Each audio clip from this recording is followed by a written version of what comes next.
mama got a job out at the brewery. I never knew that she could drive that way. Welcome back. I'm Brian Miller. This is What a Maneuver. With me, as always, is Johnny Sorrow, my co-host. Hey, baby. And right now, we have a special guest on the line, Anthony Butabi, a.k.a. The Riv, and you wrestle at Hoodslam. A lot of people haven't heard about Hoodslam yet. It is the phenomenon that keeps growing and growing, and maybe tell people who haven't heard about it what Hoodslam is and how it's different than most other professional wrestling. Besides that, it's the craziest fucking wrestling show you've ever seen in your life. But yeah, it's I don't know, it's its own little thing. I think Oakland Tribune kind of hit the nail right on the head with it when they said it's like a sports entertainment meets Rocky Horror. Actually, when we got a review of our DVD, they did a pretty good did a pretty good what's this word that I'm thinking of? Just kind of came to a good conclusion that Hoodslam is like an NC-17 Shikara. Yeah, there you go. Basically, it's just really, really over-the-top wrestling. Like the gimmicks we do are just way over the top. Just insane. We have, me and my brother, we're the Knights of the Roxbury, Anthony and Johnny drinking Butabi. Referee Pink Panther is like our number one heel right now. Otis the Gimp, Rasta Mysterio, Bill Cold Beer. Cold Beer, yeah. Awesome. I saw Cold Beer, he's awesome. And yeah, just really over the top, all driven, by drugs, sex, and rock and roll, man. Well, I particularly, I guess gotta say, I became a fan the first time I saw Pujak. Pujak's fucking over. That's right, Pujak is over. Now you like you said, you were in a tag team with your brother Johnny Drinko Butabi, but that's kind of fallen apart, and now you're kind of in a little bit of a feud with him. Talk about that, how that started, and where that's going. It's funny. Like I kind of wanted to do this in gimmick, but I'm fucking high right now, so this is straight shoot. Hey, sorry. Yeah, basically, we were the Knights of the Roxbury, and in August I was gonna get married, and he said that he banged my fiance, my wife to be, and the child might have been his and might have been mine. So me and him both not wanting the child at the next show had a baby's daddy death match.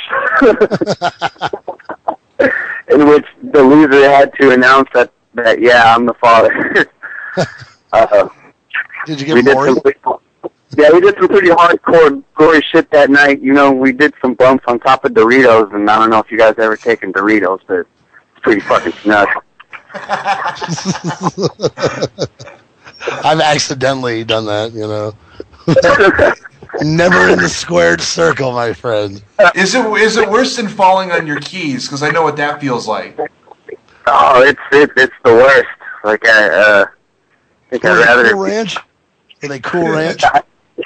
Oh, they were the spicy nacho, man. Wow.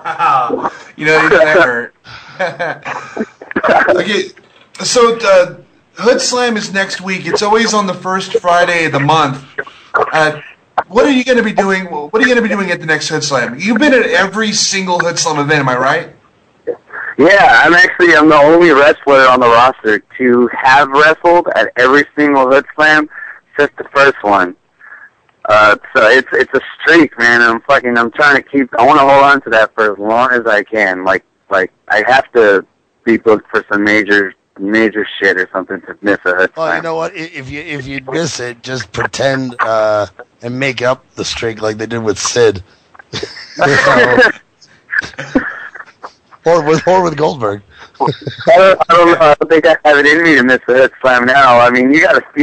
We started this fucking thing. Okay, it was a basement party. Inside of a warehouse, basically. If you could just picture a basement party. with the ring, you know, we were all partying. In the middle of the party, it's like, okay, we're going to do this fucking show that we said we were going to do. You know, so, you know, we do the little show. The first Hoodslam might have been 45 minutes long or something like that. And you know, then that's we how just, the Grateful Dead got their start. yeah, you know, it's amazing. Like, and the people, they just loved it, you know. We drew about 40 people the first two Hoodslams, and by the third one, you know, we noticed it just started growing and growing. And before we knew it, like, we couldn't fit any more people in the Victory Warehouse.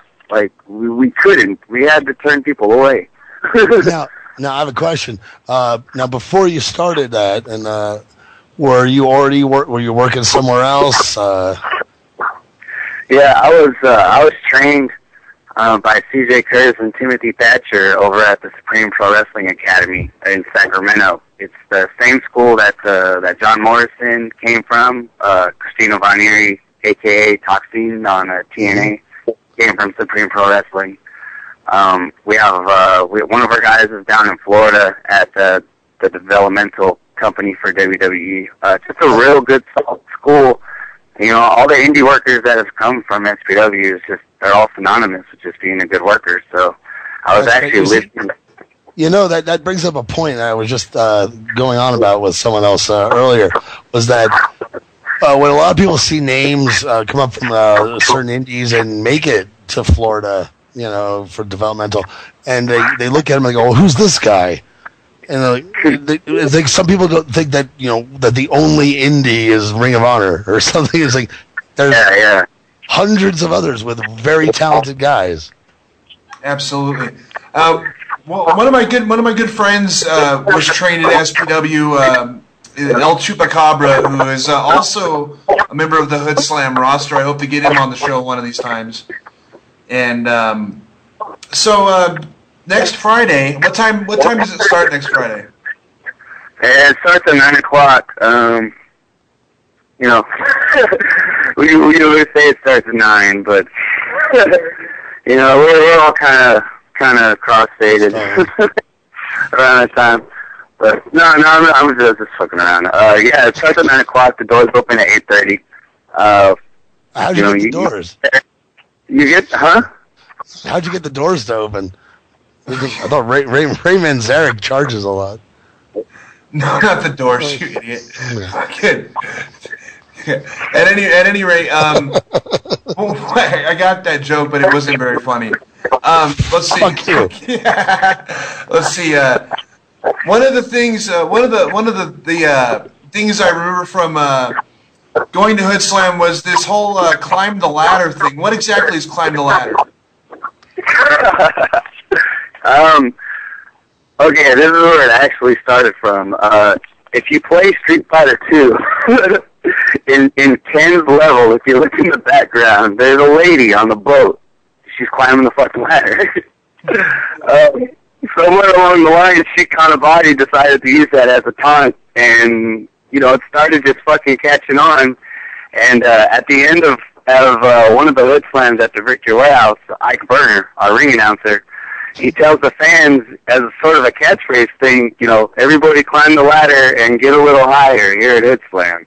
And next thing you knew, the whole fucking crowd is climbing the ladder. So that's really how it all came about. And another thing that I remember is fuck the fans. What exactly is fuck the fans about? What does that mean? It means that we want to fuck the fans. We literally want to fuck them. Like, nice.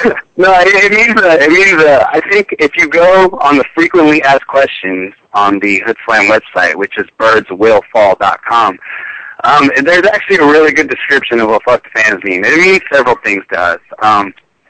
You know, it means from us literally want to fuck the fans to, you know, it doesn't matter how many people are in that crowd. You know, we're going to perform to the best of our ability each and every night. You know, fuck the fans. You know, we are going to go out there and tear it up, whether it's in front of 10 people or 10,000. You know, we're going to go fuck shit up. We're NorCal. We are very passionate about what we do. There's not a single worker that won't tell you that, you know, when they're booked, man, they're fucking booked. And it's WrestleMania. every time you hit that curtain. Absolutely. I've heard some critics at Hoodslam talk about how you guys aren't taking it seriously and this and that and all kinds of criticisms that they have. What do you got to say to the critics out there? Some of them are workers that you may or may not have even been in the ring with before. What do you have to say to those guys? Well, I don't know. I guess I would say, get a sense of humor. But, I'll go ahead and say, we break a little bit of tradition and, a little bit of the kayfabe, but, our opinion is, wrestling is kind of boring right now, man. We're trying to bring some excitement back to it. Do you remember, when fucking Stone Cold would come out on the damn beer truck and spray people with beer, and you went to school the next day, and holy shit, it was all you could talk about with your friends. And like, that's just not around anymore. We're just trying to make. I was working at the time. I'm an old man. Yeah. I remember that though. I mean, I think I was in the Navy when that shit was happening, but that's all. But you got a point, man. And this is what I would say to the critics. And you mentioned Chikara. I think Chikara is just dandy, but everyone can't wait to like I've used this line already. Everyone can't wait to break their own necks blowing themselves over about how awesome Chikara is, and I'm like, okay, yes, what with the slow motion wrestling and the invisible grenades and all that shit. I'm like, okay, and then at the same time you got over in Japan, you had DDT and Hustle, and everyone just goes crazy about how Akibono got laid out of an egg, and it's great. But not here in America. If it's not, if we don't approve, you can't say one. You can't say one is great and then bash what you guys are doing. That's bullshit. Well, because we're powered by fucking, like I said, sex, drugs, and rock and roll. So I mean, there's a bit of a difference there. But I mean, as far as like Hoodslam, DDT, and Chikara is concerned, I feel that we are not insulting the fans' intelligence. We're winking at them while we're doing this. You know what I mean? Uh-huh. Some people look at Butabi, dude. Everyone's fucking, laughing at pro wrestling. I wouldn't say everybody, but there's quite a few people that's laughing, and we're just choosing to kind of laugh with them. Right. Beyond Hoodslam, DDT, Chikara, I feel like we're all just kind of winking at the fans while we're doing this. And they know. They know that I know that we know that they know. I'd say that any workers who shit on it are just mad that you guys keep booking and keep making money. There's definitely a lot of action around. There's definitely a lot of hey, you're going to Hoodslam and you're not coming to my show. And you guys just want to drink and do booze. That's fucked up. And, I would say I've gotten a lot of that. I've definitely caught in some of that. I've heard that too. I've heard that a few times here in Reno. Yeah, I bet. Yeah. But it's two different philosophies of wrestling. I mean, you got the, I have all the respect in the world for those guys because those guys are the ones that are working the hardest. Us guys at Hoodslam, not to say that we don't work hard because we're all hitting the gym, we're all doing the same thing, we're all doing the life of an indie worker, but we're just choosing to have a little bit more fun with it. I feel instead of taking it so seriously. I can't really imagine myself taking it like so seriously to where it's not fun anymore. You know what I mean? I'm an indie worker because I like it. You guys need a spoof Davey Richards. I know, right? God, oh man, I just watched one of that guy's promos the other day, and he literally says in his promo, what did he say? He said, "I'm not down for storylines or gimmicks. I'm a real wrestler." So it's like, really, bro? You're gonna shit on every single wrestler that's ever existed? Whatever, man. That's what he wants to do. Power to him. He's the ROH champion, and I'm a Hoodslammer. Yeah, well, I mean, there's different aspects to wrestling. You can't say that one is. I mean, people can have their favorites, but you can't say this is better than that one because everybody's got their favorite shit. So I mean, there's a little bit of everything out there for everybody. So, and that's why I love wrestling. That's why I like it. That's the beautiful thing about pro wrestling. It's very much just like music. There's so many different styles, and maybe we're punk rock. Maybe we're a punk rock version of pro wrestling. Like, it's crappy, it's gritty, it's nasty, but damn it, it just sounds good, right? I still say to this day, my favorite wrestling of all time is Memphis, and they had guys dressed up like Freddy Krueger. I saw a match like that in El Paso. I literally saw two luchadors fight Frankenstein and Freddy Krueger in El Paso. Awesome. Yeah. I was actually still in the Army. I was there for combat training, and I was able to catch one of the indie lucha shows. Man, it was awesome.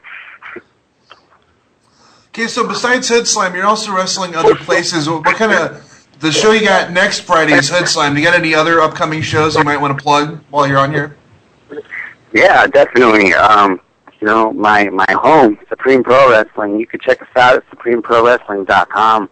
We got plenty of videos and lots of cool interactive things that we do with our fans. One of them being is, every month on our website we have a wrestler you can pick, or that we pick rather, and you can send them any question you want, and then we release a shoot promo based on all the fans' questions. Nice. So, we do that on our website. Our next show is March 18th, which is my birthday. Right on. Now you've been doing blogs lately, like video blogs, not just as Anthony Butabi, but also as the Ribs. So talk about both if you want to. Yeah, sure. You just go to I'm on. I can't remember my damn URL. I believe it's. You go to facebook.com/RivLance, and that's my page, and I do a lot of plugging of the YouTube there. Yeah, I do have a Riv vlog. I release everything from promos to road tripping, backstage stuff. Just kind of the insight to a little bit of everything. I think my last video I released was a lingerie party for Valentine's Day, so you wouldn't want to miss that. Well, right on. Go ahead. Oh, as far as Hoodslam goes, just please go to birdswillfall.com, and we're going to be releasing a new DVD, hopefully by the next show. Me and a very good friend of mine, Ultra Girl Brittany Wonder, we actually got together and designed the DVD cover ourselves. We just finished it with Sheik yesterday. So how's she doing? She just competed in the SPW Academy Cup, and she's having her first professional matches as a former student and not as a student anymore. How's she doing? You want to talk to her? She's sitting right next to me. Okay, well, let's talk to her really quick. You're a butthole. Hello? Hey, hi. I was just talking to Riv about how you just competed in the SPW Academy Cup and how you're having your first non-student pro matches and whatnot. And how's it going for you? You're just starting out in the industry. What do you think so far? I'm having a blast. It's so much fun. I've actually been involved with this industry since I was 15. So finally being able, I'll be 23 actually the next SPW show too. So being involved with it's a blast. I'm so happy I finally get to actually get in the ring and wrestle, and I'm amazed with the level of support from the guys and my trainers and things, and the fans. I already have fans, which is amazing. Do you already have a match for the show on the 18th? Do you already know who you're going to be facing? I don't know who I'm going to be facing, but I know I'm going to be wrestling because it's my birthday, and yeah. I'm also set to wrestle Davina Rose April 21st at Wrestle for Charity, too. So right on. Pretty about that. Okay, so you guys can go to SPRoWrestling.com to find out more about their upcoming show. And of course, if you want to find out more about Hoodslam, go to birdswillfall.com. Yes. I know the webmaster over there. He's kind of a dick, but besides that, it's an awesome site. You're gonna buy the DVD and go to Hoodslam. It's next Friday. It's doors open at 8:30 p.m. What's the address for the Oakland Metro? Do you know what the 630 3rd Street. 630 3rd Street? Yeah, Okay. 630 3rd Street. Yeah, and also we're going to be releasing just a real quick plug. Hoodslam is going to be releasing a web series on YouTube. Nice. Awesome. Yeah, it's going to be a one-of-a-kind wrestling show. You guys have no idea. Well, trust us. Trust us. We will plug the shit out of it. Yeah. Absolutely. Absolutely. So, Riv, thank you for coming on. Thanks to Brittany as well for joining us really quickly. And we hope to follow your career in Hoodslam and elsewhere. And anytime you want to come on the show, just let me know, and we'll book you on as a guest again if you want. And you know what? Even if you're not booked, we will Dennis stamp you on. Yeah, absolutely. You guys are awesome, man. You guys are awesome. I had a lot of fun on here. Thank you so much. Thanks No so much for problem. having Just tell all your friends at Hoodslam that they're welcome on here anytime, and we'll promote Hoodslam because we believe in it. We think that it's worthwhile, and we support it. We like pissing off smart fans. So Absolutely. Every smart fan that we can piss off is just a little extra bonus. Fuck the fans. Fuck the fans. That's right. Thanks so Fuck much. them. Both country way. It is real. Anyway, thank you, and I appreciate you calling in. Later. All right, man. And thank you guys for having me, really, man. I appreciate it. Thank you. No problem. All right, cool. Later. That was Anthony Riv Butabi. He's going to be at the next Hoodslam. That's next week, March 2nd, 8:30 p.m. Doors open. The address is 630 3rd Street, Oakland, California, the Oakland Metro Opera House. So please go if you're in the area.